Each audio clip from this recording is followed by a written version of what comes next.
Tonight's podcast is brought to you guys by Audible. audibletrial.com/offthescript. Just for listening to tonight's show, Audible's giving you guys 30 days free of their service, including one free audiobook of your choice. And you have over 200,000 choices to choose from, so make it count. All you guys have to do is the following. Use our unique link, audibletrial.com/offthescript. You guys are going to go through the sign-up process. It's just as easy as that. 30 days free, one free audiobook, and the best part is, if you guys feel like Audible's not for you and you want to simply support Off the Script, you guys can cancel anytime in that 30 days and still keep your audiobook for free. audibletrial.com/offthescript. Join the leader in audiobooks today, audibletrial.com/offthescript.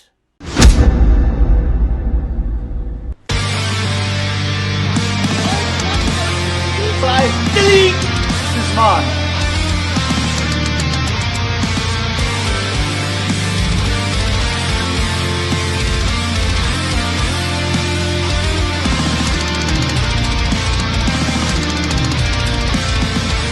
Alive with it. People still didn't.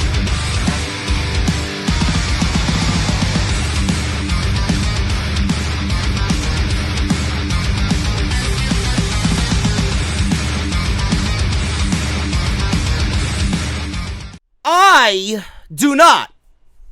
Actually, I do, because I get off on saying it anyway. I do not want to sit here and tell you I told you so, but I'm going to say it anyway. I told you so. I told you so. Because this is something that I knew I was right on, and I waited for this night to be proven right.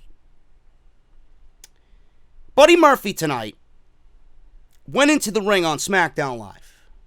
He went into the ring on SmackDown Live against what is probably the number one guy in this company. No matter what you think of him, he is the number one man in this company. And for some oddball reason, I am kind of warming up to Roman Reigns in some weird, bizarre way. I don't know if I'm ill. I am sick. Yes, I do have hair underneath the hat, by the way, clowns. I am not that ill, but in some weird way, I'm warming up to him. Whatever. We'll visit that notion a little bit later. But tonight he went into the ring against arguably the number one man in this company, and I knew it. You knew it. I hope everybody tonight now knows it. It's no longer a secret. It's no longer a secret for Buddy Murphy. The guy was made into a superstar tonight. He was made into a superstar on SmackDown Live. April 15th and April 16th. WWE had the Superstar Shakeup. That is 1 week following WrestleMania 35. Buddy Murphy was drafted to SmackDown Live on April 16th. We haven't seen him on this show outside of this Daniel Bryan, Roman Reigns, Samoa Joe, freak accident, who killed Roman Reigns scenario. He was one of the people in the back during that entire forklift incident. He was then featured on SmackDown Live, and everybody, including me, was like, Buddy Murphy got punked out. Why are they doing this to Buddy Murphy when Buddy Murphy should be in the ring on SmackDown Live? And then we get the rumors of Buddy Murphy and Roman Reigns at SummerSlam, and I'm like, nope. This is only going to end in one way. It's inevitable, and Roman Reigns is going to go on and destroy Buddy Murphy and move on to find out who is going to be the one revealed as the guy who tried to kill Roman Reigns. Then we go to tonight. And Buddy Murphy is in the ring with Roman Reigns, and a star was made.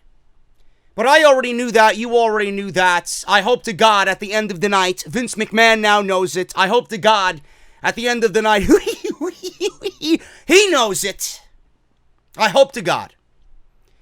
Buddy Murphy was on SmackDown Live, and I just can't get it through my head how this man was sitting in catering all these months. His star shined brightest tonight. The skies are now clear.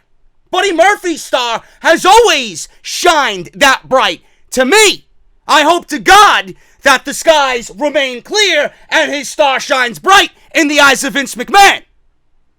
Tonight was a superstar performance. Tonight was a superstar performance, not only by Buddy Murphy, but by Roman Reigns in what he did to aid Buddy Murphy. This was awesome. This was awesome.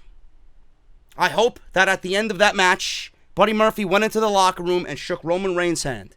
I hope to God that Roman Reigns looked at Buddy Murphy in the eye and he passes the word along to who is going to listen to him. This guy's the real deal. This guy's the real deal. Tonight was a star-making performance.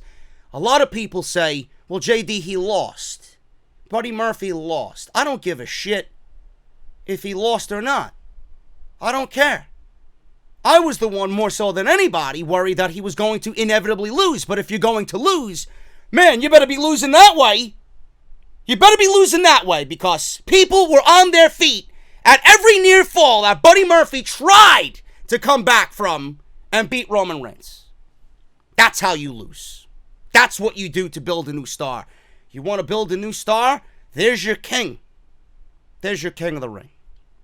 Unbelievable stuff by Buddy Murphy and Roman Reigns. And again, I don't believe I'm warming up to Roman Reigns.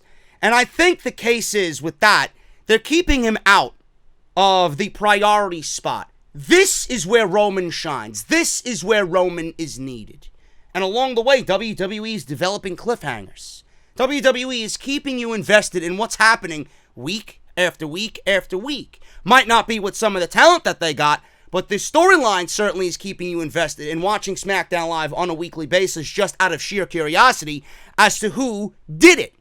Who attacked Roman Reigns? Who was behind the forklift? Who was there at the scene of the crime? Who was in the vehicle that tried to run him over? This is some good stuff.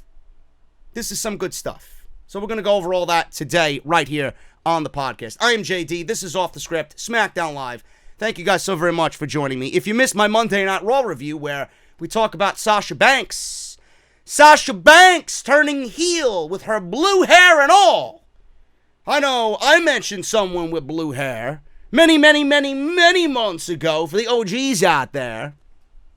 But I would never call Sasha Banks any derogatory term, being that she's got now blue hair. But if you guys want my thoughts on Sasha Banks and everything regarding her heel turn, you guys can go check out the Monday Night Raw review. It is live on the channel right now. I'm going to make it easy for you. I'm going to link it down below in the comment section. Easy access, and I'm going to pin that comment at the very top. So make sure you guys go and check that out immediately following this SmackDown Live review. Make sure you guys follow me on social media at JD from NY206. That is on Twitter and Instagram. Make sure you guys hit that subscribe button. We are here every single week giving you the best of Raw, SmackDown, NXT, and the flagship show every single weekend of this channel, Off the Script. Make sure you guys subscribe, and while you do that, turn on the bell and make sure you're notified of all uploads. I want to thank everybody new who has joined me right here on the channel. And if you guys want to support the channel, you guys can certainly do so and show some extra appreciation. Patreon.com/JD from NY206. Thank you guys so very much for all your support. SmackDown Live opened up tonight with Kevin Owens. Kevin Owens, bro. He looks like a refrigerator, bro.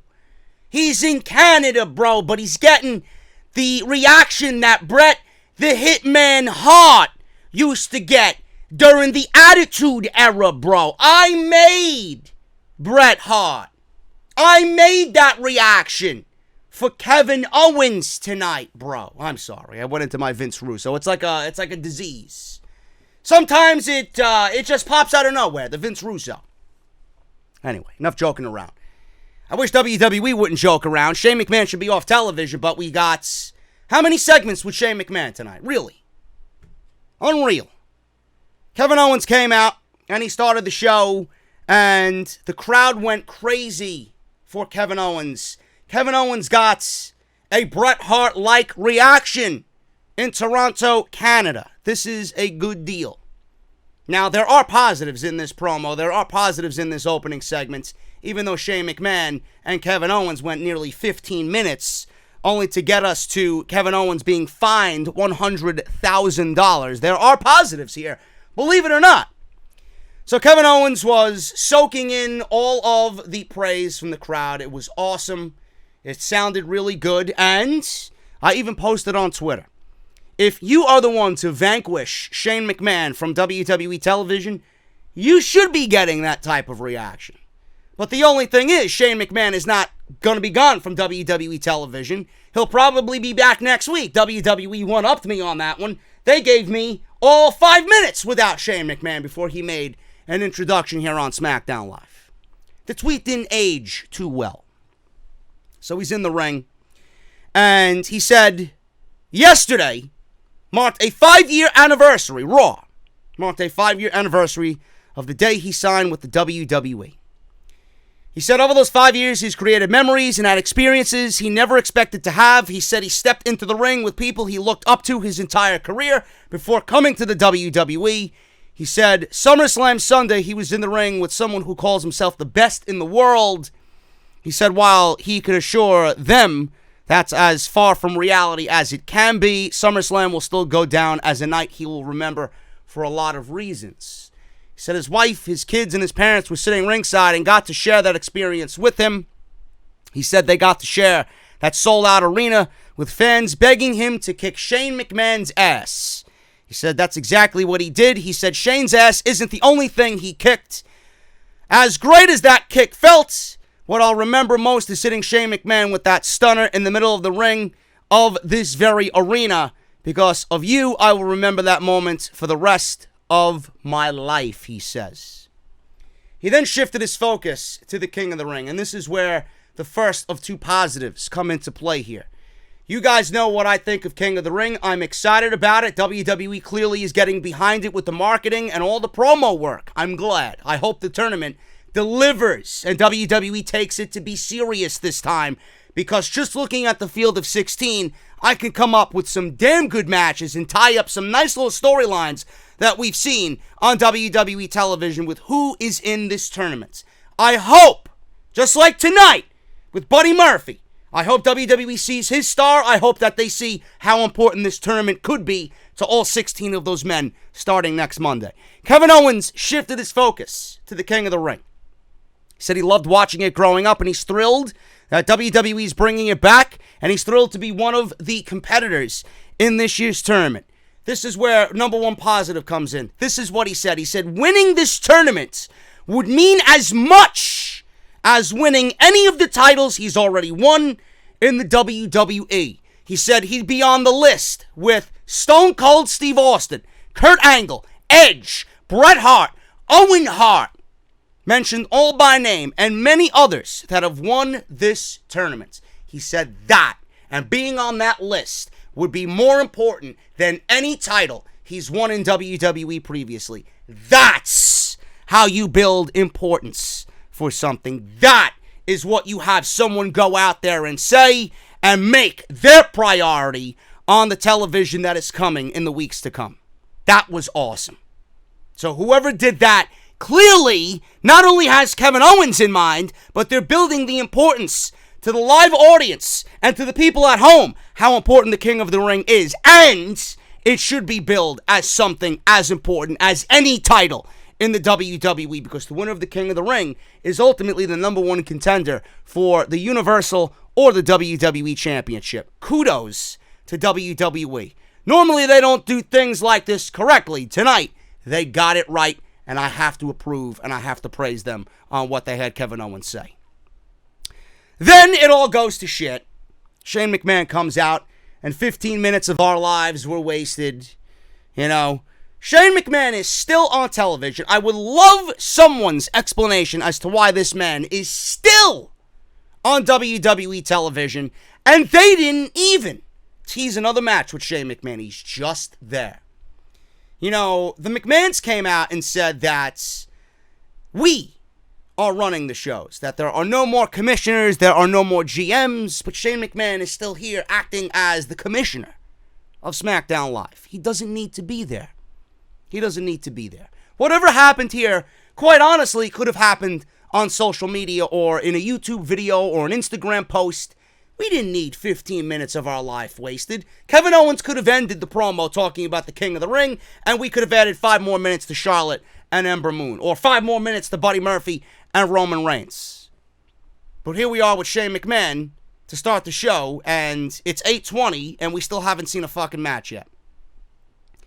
So Shane McMahon came out, he was berated with chants of asshole. Shane says, that's not nice to call Kevin Owens that. ILOL. I thought that was funny.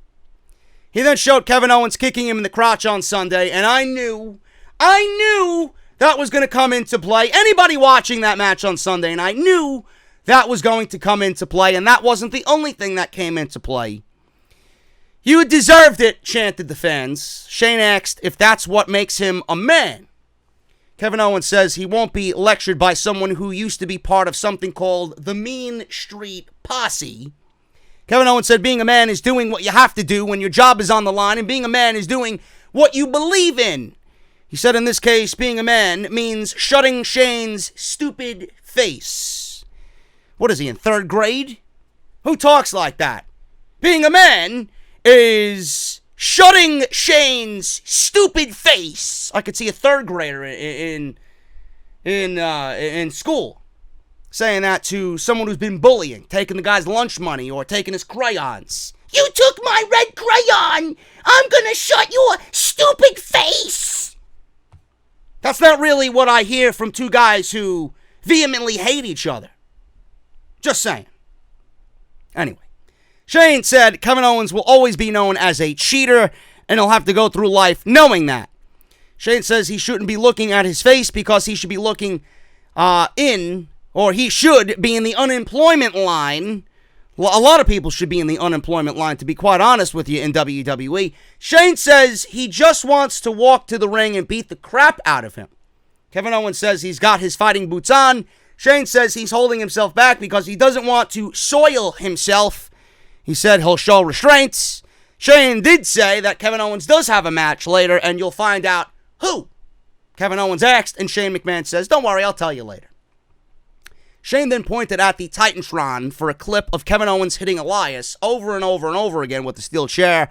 Shane said Elias was so traumatized by this on SummerSlam night that he gave him the night off, and he suspended the 24/7 title rules. So Shane told Kevin Owens he was hitting Elias with malice. He pointed out that Elias was wearing an official WWE referee shirt. Shane said they need to protect their officials from physical harm. He said what needs to happen to ensure everyone is safe is that now he is fining Kevin Owens $100,000. Kevin Owens then said, are you kidding me? Are you kidding me? Kevin Owens says 100 grand might not be anything to Shane. It might be a new car, right? To Shane McMahon. But to me, it's about my family. That's my kid's college tuition.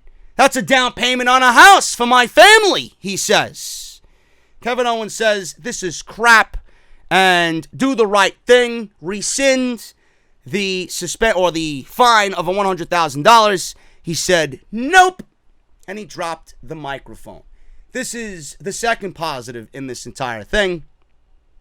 When Shane McMahon said that he would be fining Kevin Owens $100,000, Kevin Owens then said, be the better man and take away what you just said, because it might not be anything to you to throw around numbers like that, but numbers like that mean everything to me, and more importantly, not only to me, to my family, down payment on a house, my kids' tuition, blah, blah, blah.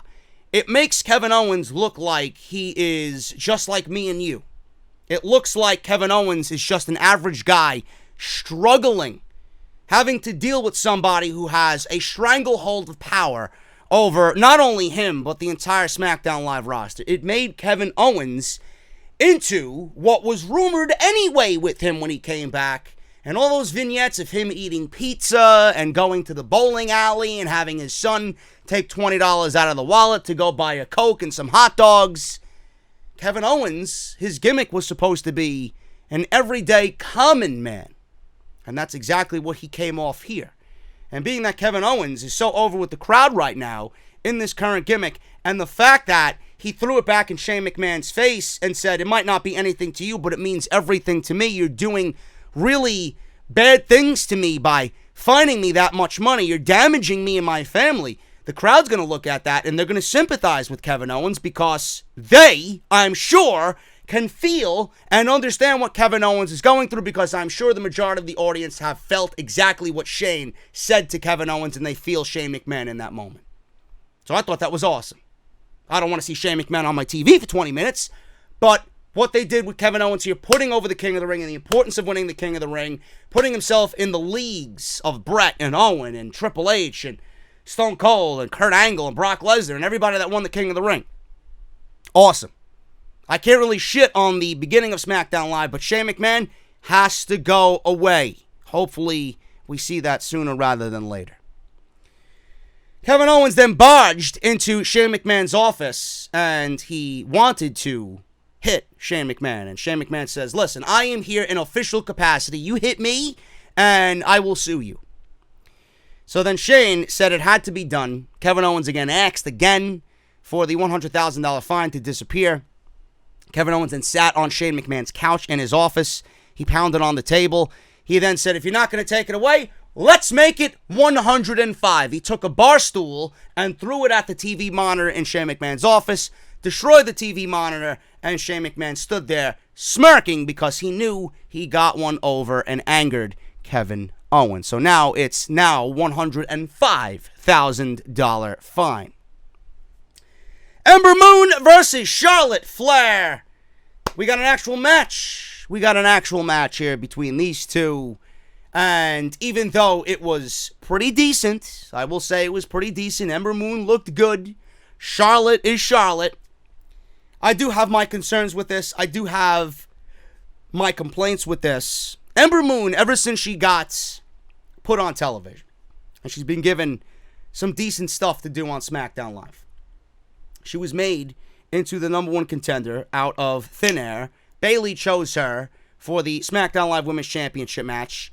After a match with Charlotte that did nothing for Ember Moon at all. She beat Charlotte with a distraction roll-up in 60 seconds because of Bayley's theme music. Not really what I would call a monumental victory where you're going to sit your grandkids on the lap and say, whoa, back in the day, I beat Charlotte Flair in 60 seconds.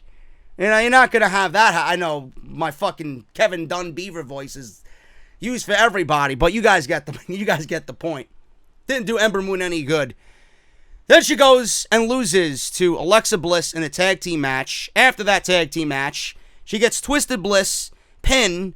After the match, Bayley gives her a Bayley to belly. Then she is treated like garbage in a match with Natalia. And then she loses at the pay-per-view in a very subpar match that was not given any time, nor did the fans care about it because it wasn't given any time on TV to fully develop into something where the crowd can invest their time in. Now here we are on SmackDown Live, and Ember Moon and Charlotte have a decent match, and Ember Moon loses again, and Ember Moon taps out. Now, I would not be too concerned that Ember Moon tapped out. I would not be too concerned with Ember Moon losing. There were reports last week that Vince McMahon is not a big fan of Ember Moon, and clearly that is the case. You could see things happening week after week after week after week that render that report true. I don't need a report to tell me that's true. I know without even being in the WWE locker room that Vince is not a fan of Ember Moon for one reason and one reason only, and that is her skin color. But that doesn't mean Ember Moon is not a good wrestler. That doesn't mean Ember Moon needs to be treated like garbage.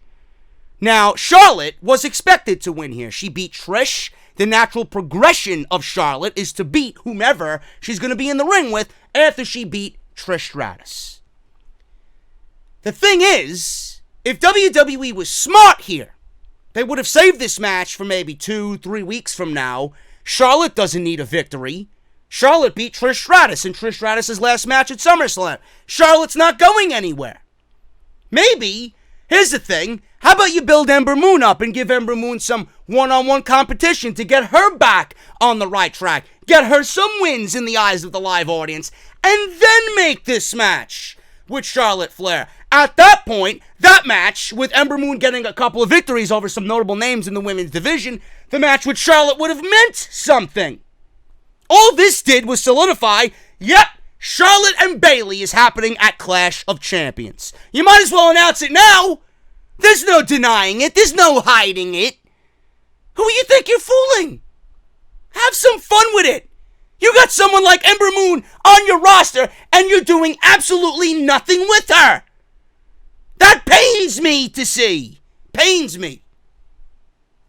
I don't get it.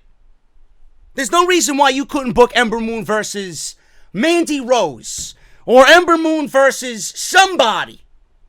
Ember Moon versus Naomi, and get Ember Moon a victory. Get her some wins. Make the match with Charlotte mean something. How much does this match mean to you after they had 60 seconds a couple weeks back and Charlotte makes her tap out within 10 seconds on tonight's show? It means nothing. All it means to me is that, yep, Vince doesn't like Ember and Charlotte is going to Clash of Champions against Bayley. How long before we get reign number 10 from Charlotte Flair? Stop being so blatant with this shit. Stop picking your favorites and catering to your favorites. You got an entire roster of women waiting for an opportunity that have talent that needs to be showcased. Ember is one of them. This was terribly booked. This was terribly booked. I wish WWE would think the same way that I do, but what do I know? I don't know anything, apparently. Ember Moon loses in a decent TV match. She taps out to the figure eight. Could have been done a lot better, and Ember Moon deserves much more than she's getting right now. Very sad to see. Rowan and Bryan came out in front of the live audience, and everything that Daniel Bryan has to say, I put my phone down, I stop, I pay attention, and I listen like a good boy in class with his hands folded. Yes, teacher, please, teach me. Teach me, I'm all ears, bro. I'm all ears.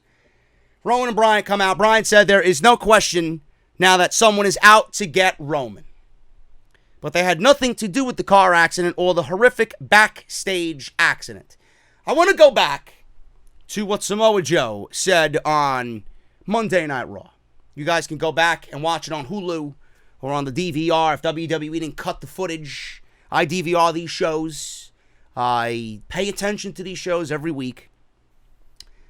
Samoa Joe said, and we'll talk about Samoa Joe in a second. Samoa Joe said the fans were very quick to blame him for the atrocities of these freak accidents. Let me repeat that again. Samoa Joe was quick to shit on the fans on Monday Night Raw after we thought he turned babyface. I guess after tonight, he is definitely still heel. The fans were quick to blame him, so he's not giving back to the fans because they were the first ones to blame him for these atrocities happening because of these freak accidents.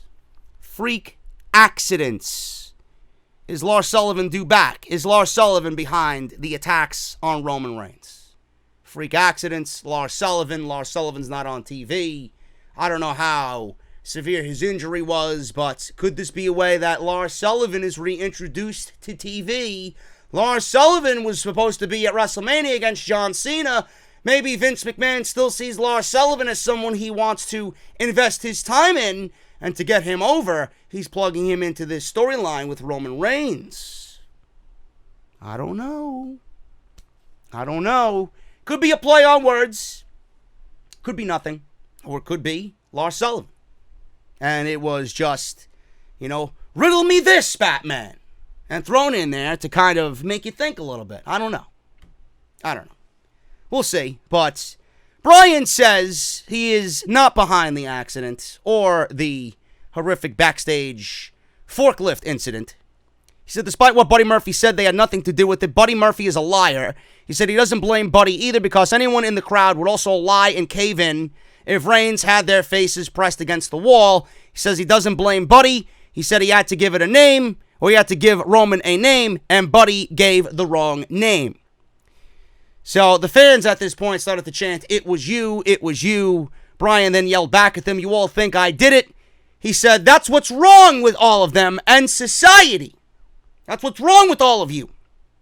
He said someone can tell a lie, it spreads on social media, and then becomes the truth. I know that for a fact, because I deal with it every day. He said he hates to disappoint them, but he and Rowan had nothing to do with these incidences. And he said tonight they will prove it. He dropped the mic and left. So there you go. So Shane McMahon, we go to another Shane McMahon segment. So that's 3 on this show. Shane looked at a broken TV screen destroyed by Kevin Owens moments ago. And we seen someone ask Shane who Owens' opponent will be this week. Shane said KO had a tantrum like a 6-year-old, and in walked Samoa Joe. He said KO was walking around here like Billy Badass. I don't know what that meant, but I guess it's up to interpretation. But he's the only one who is a badass around here. Shane said Joe will teach Kevin Owens a lesson, and KO will learn you must respect authority. So we all thought that Samoa Joe was turning heel after he came to Roman Reigns' aid after that car accident, and then Roman apologized live on TV to Samoa Joe. But then Samoa Joe shits on the fans, and I came on Monday Night Raw Review and said, well, Joe is going to be Joe. It's going to be one of those tough love type of things, so I wouldn't really dig too much into it. And now Samoa Joe here is abiding by Shane McMahon. That makes you a heel in my book, sir. Shane McMahon is, I don't want to say it, he's probably the biggest heel on the roster right now, sadly. But Samoa Joe, if he's aligned with Shane McMahon in any way and doing Shane McMahon's bidding, he is still a heel. So the Samoa Joe is turning babyface is, right now, at least, on hold. They threw that shit out the window. Maybe they'll go retrieve it sooner rather than later. Alistair Black is still in the closet. Still in the closet. Why he's not in a ring just is insane. Alistair Black said everyone must pay a debt, and he will pay with his self-inflicted anguish. Yeah, everyone needs to pay a debt. Go ask the fucking Chrisleys about that, where they were, I believe, indicted on tax fraud. I guess Chrisley didn't know best. What a loser, man. What a loser. Anyway, he will pay with his self-inflicted anguish. He said in due time he will find an end for any member of the locker room and himself, and all they have to do is knock. I don't know what the accentuation is on the knock with Alistair Black. Is this a thing now? Is this a thing? I don't get it. This guy needs to be in the ring kicking people's heads off, and he's still dressing in a fucking boiler room waiting for someone to come knock on the door. I don't get it. Paul Heyman apparently is working with Alistair Black. I hope to God that Paul Heyman knows what the fuck he's doing here. Because right now, Alistair Black should be in the King of the Ring. And he's not. Sucks. Roman Reigns and Buddy Murphy. I mentioned this before. This could be. It's up to interpretation. It's up to personal opinion. If you want to gauge the overall weekend, minus TakeOver, because nothing's going to be better than anything on that show, especially with the main roster. If you want to take SummerSlam, Raw, and SmackDown, and you just go by main roster looks, this could realistically be the best thing of the entire SummerSlam weekend right here. I was worried about this happening at SummerSlam. I'm like, this is inevitable. Buddy Murphy's going to lose. I had no idea that they were going to do this with Buddy Murphy and Roman Reigns. This was, I don't want to say incredible, because it was a TV match that only went 12 minutes. But this was a non-title match. They went out there and treated it as the most important thing in the world. Buddy Murphy, you seen the way he was in the ring tonight, knew that this was the most important match of his entire life. I don't think Buddy Murphy is going to have a bigger match than he did tonight. I don't give a shit what they do with him from here on out. I don't think Buddy Murphy is going to have a bigger match in his entire life than he did tonight. This, realistically, could be looked back. If he finds any sort of success here on SmackDown Live or in WWE, we're always going to go back to this match making Buddy Murphy, in the eyes of everybody, as a legit guy in the WWE. If you can hang with Roman Reigns, in the WWE, then you're a made man. This was night one of Buddy Murphy on SmackDown Live in a ring. The bell rang for this guy to have an official match for the first time since April 15th. He absolutely killed it. If Buddy Murphy, in the eyes of Vince McMahon, is not pushed or given more TV time after tonight, I don't know what the deal is. Then the rumors of them punishing Buddy Murphy for not being with Alexa Bliss might actually be true, because their engagement was called off for whatever reason. This was a star-making night. This was awesome stuff. I'm not going to sit here and overly praise Buddy Murphy on everything that he did. We all knew Buddy Murphy was great. I was just waiting for everybody to get on board with what I already knew. I already knew it. Most of you already knew it. The WWE didn't seem to know it. The crowd didn't seem to know it. Now, everybody watching this show knows Buddy Murphy is no longer WWE's best-kept secret. WWE has a star in Buddy Murphy and should not be kept secret anymore. Roman Reigns, the sell job he did tonight for Buddy Murphy was absolutely fantastic. He made Buddy Murphy and he sold Buddy Murphy in everything that he did, from Buddy Murphy's knees to the strikes to the near falls to the way he sold all of Buddy Murphy's offense. It was crazy. It was absolutely crazy. Roman Reigns, for some bizarre reason, I have been one of the biggest Roman Reigns detractors that there is in the entire community. Reigns tonight proved to me that he actually gives a shit about everything that's going on around him. He's not the type of guy that is in this for himself. You can instantly tell that some guys are all about themselves when in that ring. They don't give a shit about anybody that they're in the ring with. They don't give a shit about building anybody. Roman Reigns went out of his way to make sure Buddy Murphy looked as good as he's will ever look in his entire life. That I can respect. That I can respect. Roman Reigns, again, for some odd reason, I don't want to make this a regular thing, because we all know that Roman Reigns is inevitably going to be a world champion again. But WWE is doing a damn good job at keeping Roman Reigns where he should be. WWE is keeping Roman Reigns in the spotlight in something that does not require a championship, that does not require a main event. He's getting others over in the process. They're doing cliffhanger after cliffhanger after cliffhanger, keeping Roman Reigns interesting. They're not having him come off as this cringe-like Seth Rollins babyface. He legitimately is playing a role, and it looks genuine. And along the way, if he gets Buddy Murphy over, we're all winners. We're all winners. I don't want you guys to look at this as, well, JD, Buddy Murphy lost. They should have put Buddy Murphy over. It's Roman Reigns. In the week, Hobbs and Shaw came out and hit movie theaters. Do you honestly think Roman Reigns is going to lose in any way, shape, or form? Not only with Hobbs and Shaw, but in this entire investigation. You think Roman Reigns is going to lose on his way to finding the culprit as to who did the forklift and who tried to run him over with a fucking vehicle in the parking lot? He's not going to lose. He's not going to lose.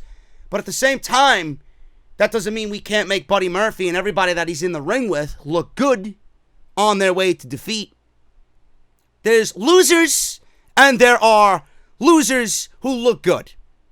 Losers are Dolph Ziggler. That's a loser. Losers are The Miz. That's a loser. Tonight, Buddy Murphy was not a loser. Tonight, this was Buddy Murphy's WrestleMania. In the ring with The Undertaker, going for the streak. That's what Buddy Murphy had tonight. That's what this match meant to Buddy Murphy. And you know what? As far as I'm concerned, he put a fucking loss on his record, and that was the biggest win of his fucking life. Buddy Murphy is not a loser. It might be 0-1 for Buddy Murphy on SmackDown Live. I don't look at it that way. I look at it as Buddy Murphy win and 0 losses for Buddy Murphy on his scorecard on SmackDown Live. This was awesome. This was absolutely fucking awesome. And like I said before in the beginning, Buddy Murphy, his SmackDown career was filled with cloudy skies, nothing but thunderstorms, no sunshine in sight. But that star, we knew what was behind those clouds. We knew what was behind those clouds in the sky. Buddy Murphy's star tried to shine through, but it couldn't get through. Now the skies have cleared. Now I hope to God Vince McMahon is looking up and he sees that star shining bright. Buddy Murphy is up there waiting to be pushed. waiting. And this is what you're going to get every single time Buddy Murphy is in the ring. I tell you this because I've seen him work on 205 Live in NXT on his way to wanting to be on 205 Live when they told him he couldn't be on 205 Live. I've seen him work. I've seen him mature. I've seen him grow. And that is someone I want on my television. Not because he's a good wrestler, because he possesses all the talent in the world, believes in himself, knows that he hasn't been given the opportunity. He's going to go out there and show you, this is what you've been missing all this time. Us, who have seen it already, know. It's been hidden away from everybody else. Now we see it. Now I hope Vince McMahon sees it. I hope to God that Buddy Murphy went into the locker room after this match was over, shook Roman Reigns' hand, and Roman Reigns is such a guy of power in that company that he could go to Vince McMahon and tell Vince, this is the real deal. This guy needs to be on TV. This guy needs to be in your weekly scripts every single week. Buddy Murphy. Not a loser tonight, folks. Buddy Murphy walked out probably with the biggest win of everything this SummerSlam weekend. This was awesome.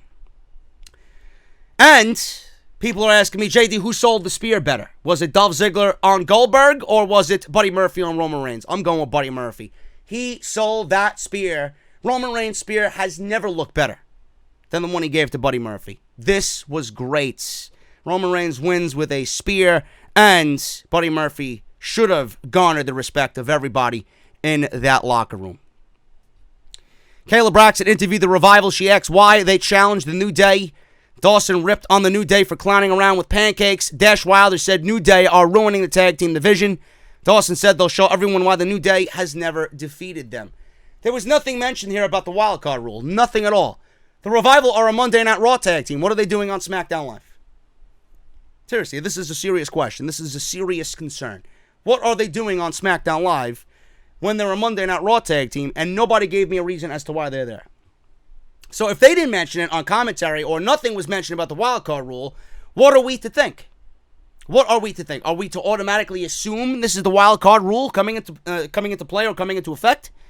What's going on? I need reassurance as to what is going on here because, as far as I know, the Revival are on Monday Night Raw and not a part of SmackDown Live. I hope to God that the rumors are true about the wildcard rule quietly going away. This was not needed. This was not needed at all. Kofi was backstage. Kofi assured Xavier Woods that'll be okay. Xavier said it hurts not to be in the King of the Ring tournaments. You guys got enough. Don't worry. Don't worry. We don't need the King of the Ring tournament being taken up by the New Day when they're already tag team and WWE champions. Kofi told Xavier he will always be their king. Kayla Braxton then asked for a response to the Revival saying they've ruined tag team wrestling. Big E then says, we haven't ruined the thing. Xavier then joked, well, we might have ruined a few things. Big E says they ruined their dinner one time by having a cookie too early. Xavier said they ruined Christmas once by opening gifts in November. Big E says there was also that one time they walked in on an adult circumcision. Kayla turned and asked Kofi why he attacked Orton with a kendo stick. Kofi said some people think he might have overreacted, but when someone's nickname is the Legend Killer or the Viper or the Legend Killer looks over at your family, you defend your family. He said he'd do it again if he had to. Kofi then says he will be there to support his family, Xavier and Big E, when they face the Revival in the main event. Samoa Joe and Kevin Owens. This one went 7 minutes. Kevin Owens had to deal with more circus-like antics by Shane McMahon. Shane McMahon mentioned to Greg Hamilton that Elias would now be the special enforcer of this match. And of course, Elias got involved. Kevin Owens hit the pop-up powerbomb. When Kevin Owens went for the cover, yes, he hit the pop-up powerbomb on Samoa Joe. Very impressive. Elias yanked the referee out by his legs. The referee splatted face first on the mat on the outside. Joe rolled up KO, and Elias came into the ring to count, and he did the fastest count I have ever seen. 1, 2, 3. Kevin Owens gets screwed out of a victory because Elias screwed Kevin Owens. Kevin Owens could be a realistic winner of the King of the Ring tournament. I hope it's not too predictable. I really hope not, but clearly we're being set up for Kevin Owens in the King of the Ring tournament having to deal with these antics by Shane and Elias. We'll see what happens. Hopefully it doesn't go too far and the tournament is taken in a serious direction. Daniel Bryan and Rowan were in the locker room. They yelled at everybody to get out. It looked like all the 205 Live guys getting ready for 205 Live. Bryan yelled for everyone to get out, and Buddy Murphy was getting up to leave, and Bryan said, "Buddy, not you. You stay." They interrogated him, pretending to be his friend. Bryan says they get why he lied, but they want him to admit to everybody that he lied. Bryan looked at Buddy Murphy and got in his face like a fucking hall monitor would if you were running in the hallway and you got a detention pass. Were you running in the hallway, sir? Were you running in the hallway? I don't care if you were late to class. There's no running in the hallway. That's what it reminded me of. Or he looked drunk. Either one of them. Either one of them. You ever get that buddy that you're sitting next to at the bar and you're casually drinking a beer, just sitting there, and you're eyeing some of the cute women that are sitting around, eyeing who you want to go up and talk to and introduce yourself, maybe buy a cold beverage for, and your friend is just overly drunk and he's yelling and he's getting in your face. "Yeah, man, the one over there in the red dress, she's got big tits. Look at those things popping out of there, man. Oh my God, I'm going to go talk to her, man. I can't wait to motorboat them later." You know? Sounding like that fucking guy sitting next to you, man. Then you want to get up and fucking kick him in the balls, leave, and hopefully the one in the red dress follows you out. "Yeah, honey, where you want to go? You want to go back to my place? This guy's a fucking asshole." Anyway, I don't know why I went into that, but whatever. Nothing like that ever happened to me, by the way. If someone was doing that to me at the bar, I would have gotten up and walked away, and I would have left him with the bill. So Bryan's getting in his face. When Buddy Murphy didn't say anything, Bryan got in his face and yelled, and "Tell everybody you lied," he said over and over and over again. Buddy Murphy didn't talk. So Rowan does Rowan-like things. He's wearing a Hatebreed shirt. My favorite Hatebreed song, by the way, is "Destroy Everything." By the way, if that was my theme music, if I had to choose a song for my theme music to be a wrestler, that would be my theme song. "Destroy Everything" by Hatebreed. A little fun fact there.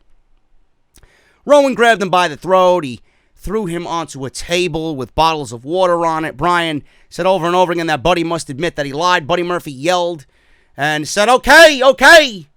Bryan told him to say he lied. Murphy then yelled, I lied. Rowan drops him.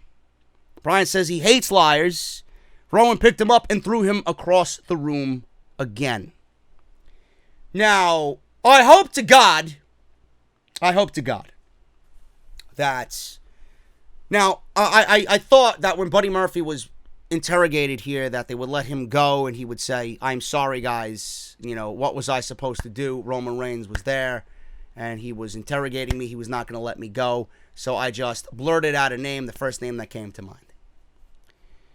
I wanted Buddy Murphy to look strong throughout the entire evening.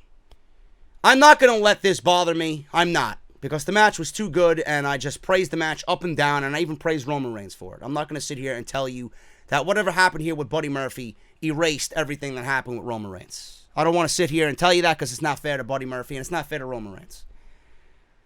But I hope that this is not WWE. Because I don't write these shows. I don't take the pen and script these shows. I hope to God that this isn't WWE erasing everything that they did with Buddy Murphy just 45 minutes before this segment. I hope to God not. Because that would be really shitty. So please, WWE, don't let this be a situation where Buddy Murphy did what he did and had the match of his life. And you have to go on there on the next to last segment of the show and bury him and erase everything that he did. Please. I hope that's not the case. So Rowan dropped him. Bryan says he hates liars. Rowan threw him across the locker room again, into a trash pail sitting in the middle of the room.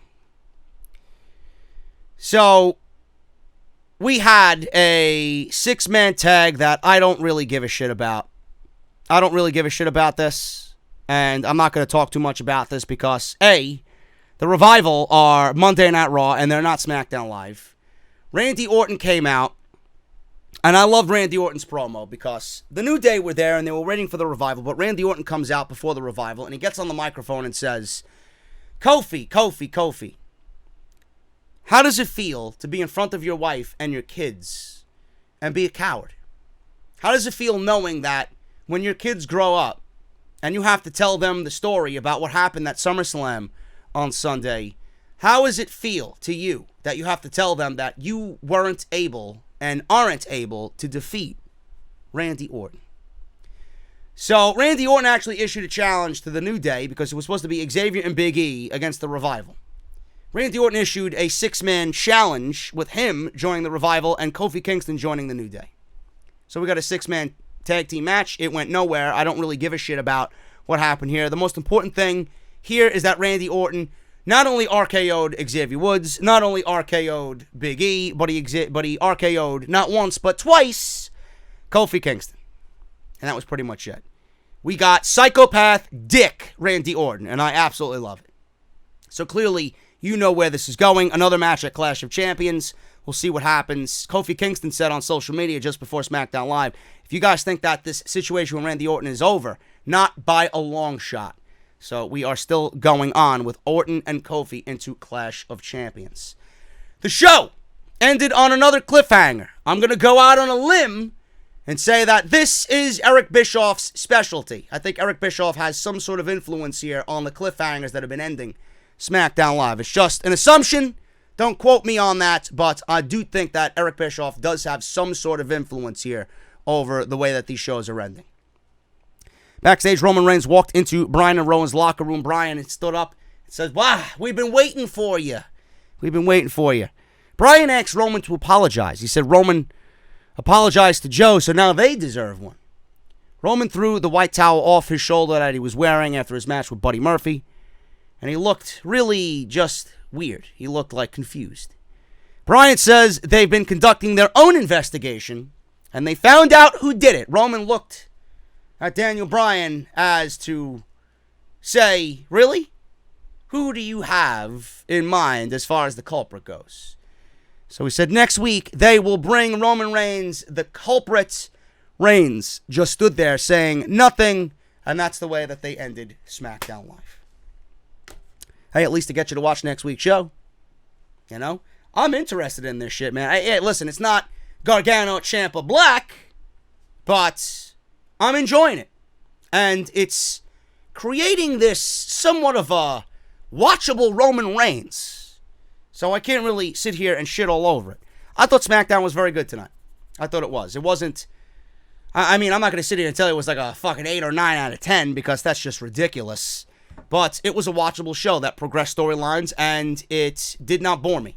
And we got one hell of a match with Buddy Murphy and Roman Reigns. And that type of match in a 2-hour show is enough to have you sit here and say, well, that was a good show. Why don't we see that more often? Again, I have to say this because I said it last night with Cedric and Drew McIntyre. That's the type of match. That Roman and Buddy Murphy match, that's the type of match we need to see in the King of the Ring tournament. Seriously. So we'll see what happens next week, man. I am getting out of here, and I will be back tomorrow. NXT. There's not going to be much of an NXT show. We got the Breakout Tournament Finals. We got Jordan Miles versus Cameron Grimes, so that'll be on the show tomorrow. And Breezango versus the Forgotten Sons. Plus, I got major NXT news coming out of TakeOver. You do not want to miss it, so join me, as always, for NXT right here on Off the Script tomorrow night. It should be up a little early. I'm going to record the news portion earlier in the day and then just quickly talk about those matches. It should be up before 10 o'clock, I hope. So we'll see what happens. But thank you guys so much for joining me. If you enjoyed the podcast, then hit that thumbs up and hit that subscribe button down below. Turn on that bell for all notifications. If you guys want, go and check out all the other videos that I might have, or that I might have. I know I posted. I might have posted them in my completely exhausted state this weekend that you might have missed. Make sure you guys go and check all that stuff down below. I'm going to pin it at the top of the comments. Go and check all that stuff out. And I will see you guys tomorrow, like I said, for NXT, man. Again, hit that thumbs up, hit that subscribe button, and I'll see you right back here tomorrow night for NXT. Have a good night, guys, and I'll see you then.